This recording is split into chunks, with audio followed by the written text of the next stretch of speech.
এবার আল্লাহর কাছে প্রশ্ন, আল্লাহ মৃত্যু থেকে পলায়ন করার জন্য আমি যদি নিজের জায়গা ছেড়ে দিই, আমি মাদারীপুরের বাসিন্দা, আমি মাদারীপুরে বসবাস করি, মাদারীপুর আমার মৃত্যু যদি আসিয়া যায়, আমি মাদারীপুর থেকে পলায়ন করে অন্য কোনো রাষ্ট্রে চলে যাব, আমি সৌদি চলে যাব, আমি ইটালি চলে যাব, আমি স্পেন চলে যাব, আমি জার্মান চলে যাব, অন্য কোনো রাষ্ট্রের মধ্যে আমি যদি চলে যাই, মরণ সেখানে আমার কাছে পৌঁছাবে কি পৌঁছাবে না?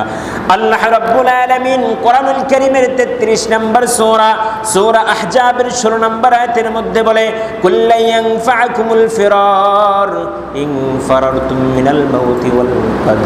মৃত্যু থেকে তুমি যেথায় যাও না কেন, মৃত্যু তোমার সামনে এসে উপস্থিত হয়ে যাবে। আল্লাহু আকবার। মৃত্যু থেকে আপনি পলায়নের জন্য যেথায় যান না কেন, মৃত্যু আপনার সামনে এসেই যাবে, নির্দিষ্ট সময়ে এসেই যাবে। মৃত্যু থেকে কেউ পলায়ন করতে পারবে না। এবার আল্লাহর কাছে প্রশ্ন করি, আল্লাহ আমি যদি সুন্দর একটা ঘর বানাই, সে ঘরের মধ্যে একটা পিপিলিকা পর্যন্ত ঢুকতে পারবে না। এমন একটা ঘর তৈরি করব যে ঘরের মধ্যে কোনো বাতাস প্রবেশ করতে পারবে না, শুধু আমার অক্সিজেনের জন্য একটি নির্দিষ্ট ছিদ্র রাখবো। মালাকুল মউত কি সেখানেও পৌঁছাবে কিনা?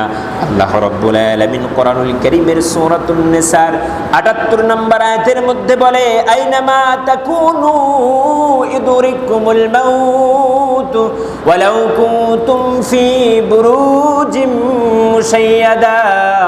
মৃত্যু থেকে পলায়ন করার জন্য যদি তুমি কাছের দেওয়াল বানাও, ঘর বানাও, আর সেই ঘরের মধ্যে তুমি যদি বসবাস করতে থাকো, এই সময় নির্দিষ্ট সময় যখন তোমার এসে যাবে, ওই ঘরের মধ্যেও মালাকুল মউত পৌঁছায় যাবে। বলেন আল্লাহু আকবার।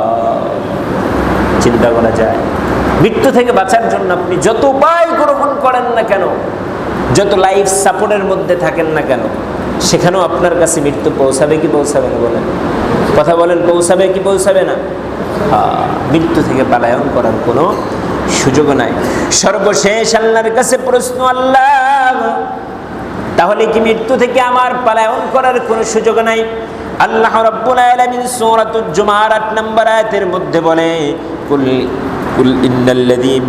ইন্নাল মাউতাল্লাযী তাফিররুনা মিনহু ফাইন্নাহু মুলাকীকুম সুম্মা তুরাদ্দুনা ইলা আলিমিল গায়বি ওয়াশ শাহাদা। আল্লাহ রাব্বুল আলামিন ডেকে বলে, নবী আপনি জানায় দেন, যারা মৃত্যু থেকে পলায়ন করতে চায় কোনো সুযোগ নাই, মৃত্যু থেকে পলায়ন করে কোনো লাভ হবে না, কোনো উপায় হবে না। মৃত্যু তার নির্দিষ্ট সময় তাকে পাকড়াও করবেই। ইজা জা আজালুহুম লা ইস্তাখিরুনা সাআতাও ওয়া লা ইস্তাকদিমুন। মৃত্যু যখন তার সময় হয়ে যাবে, নির্দিষ্ট সময় মৃত্যু তার সামনে উপস্থিত হয়ে যাবে। চিল্লায় বলেন আল্লাহু আকবার। এ মুসলমান ভাইরা আমার, তাহলে মৃত্যু নিশ্চিত কি নিশ্চিত না? এতগুলো আয়াত দিয়ে আমরা প্রমাণ পেলাম মৃত্যু থেকে পলায়ন করার কোনো সুযোগ নাই। মৃত্যু আমাদেরকে পাকড়াও করবে, মৃত্যু থেকে কেউ বাঁচতে পারবে না। এবার আসেন রাসূলের লম্বা একটা হাদিস শুনি, বাইহাকি শরীফের হাদিস। রাসূল সাল্লাল্লাহু আলাইহি ওয়াসাল্লাম এক আনসারী সাহাবীর জানাজার উদ্দেশ্যে রওনা হয়। সবাই আওয়াজ করে বলেন, কোন সাহাবী? আনসারী সাহাবীর জানাজার উদ্দেশ্যে রওনা হয়। একজন আনসারী সাহাবী মারা গেছেন, তার জানাজার উদ্দেশ্যে রওনা হয় কে? রাসূল আকরাম সাল্লাল্লাহু আলাইহি ওয়াসাল্লাম। কথা বুঝে থাকলে জবাব দিবেন। আপনারা যদি মুখ বন্ধ করে বসে থাকেন তাহলে মনে হবে কবরস্থানে বয়ান করতেছে, কিন্তু কবরস্থান না তো মসজিদ। যথেষ্ট পরিমাণ শ্রোতা, সবাই একটু মুখ খুলে জবাব দিব তো ইনশাআল্লাহ। তাহলে রাসূল এক আনসারী সাহাবীর জানাজার উদ্দেশ্যে রওনা হলেন। خرجنا ما يا رسول الله صلى الله عليه وسلم فقال جنازة الأنصار। এক আনসারী সাহাবীর জানাজার উদ্দেশ্যে নবী রওনা হয়। রওনা হওয়ার পরে আনসারীর বাড়ির সামনে আনসারী সাহাবীর জন্য কবর খনন করা হয়। কথা বুঝছেন? আনসারী সাহাবীর জন্য তার বাড়ির সামনে কি খনন করা হয়? কবর খনন করা।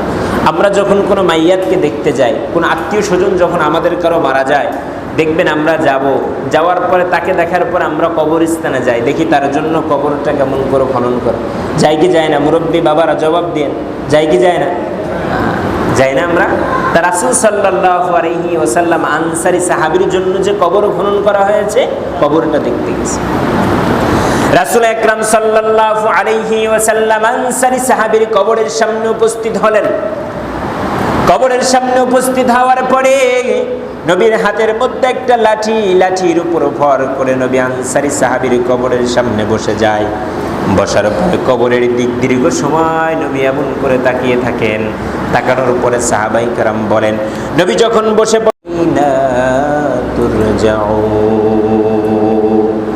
প্রত্যেকটা প্রাণীকে মৃত্যুর স্বাদ আস্বাদন করতে হবে। মৃত্যু থেকে কেউ পলায়ন করতে পারবে না, মৃত্যু থেকে কেউ বাঁচতে পারবে না। মৃত্যু একদিন না একদিন আপনাকে পাকড়াও করবে, ব্যাপারে কোনো সন্দেহ না। তাহলে মরা লাগবে কি লাগবে না বলেন? আওয়াজ করে বলেন, মরা লাগবে কি লাগবে না? আল্লাহ স্পষ্ট কোরআনের ঘোষণা, মরা লাগবে কি লাগবে না? আল্লাহ মরা লাগবে। এবার আল্লাহর কাছে